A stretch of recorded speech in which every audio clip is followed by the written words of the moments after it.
प्राचीनता के साथ नवीनता को समाविष्ट किया।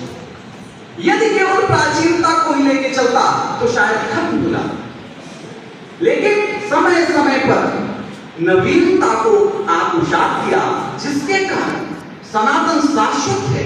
भागवत गीता में सनातन के लिए अनादि शब्द का कहीं प्रयोग मिलता है।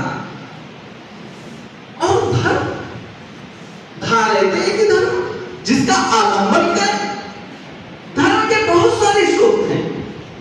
मनु तो चर्चा करता है धर्म वेद है, वेद ही अखिल मूल है धर्म का। स्मृतियां हैं, सदाचार है, अच्छे लोगों की संगति है।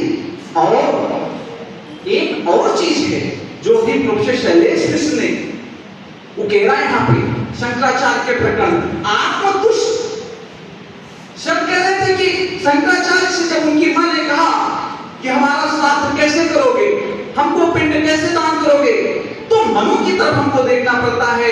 मनु कहते हैं कि धर्म का जो चौथा स्रोत है वो है आत्मतुष्टि, और इसी आत्मतुष्टि के कारण ही ये जो सनातन धर्म है सदैव गतिशील है, गंगा की भांति, कभी सूखता नहीं, कभी इसमें बंजरपन नहीं आता।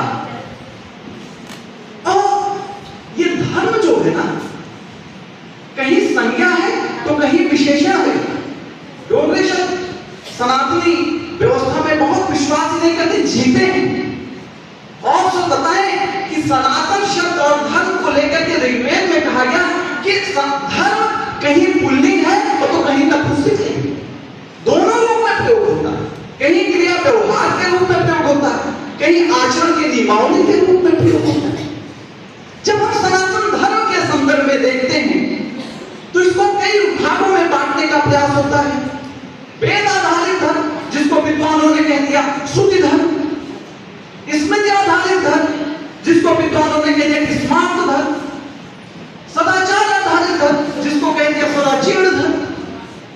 मेधातिथि ने भी इसका विभाजन किया, जिसमें कहा कि वर्ण, आश्रम, अन्य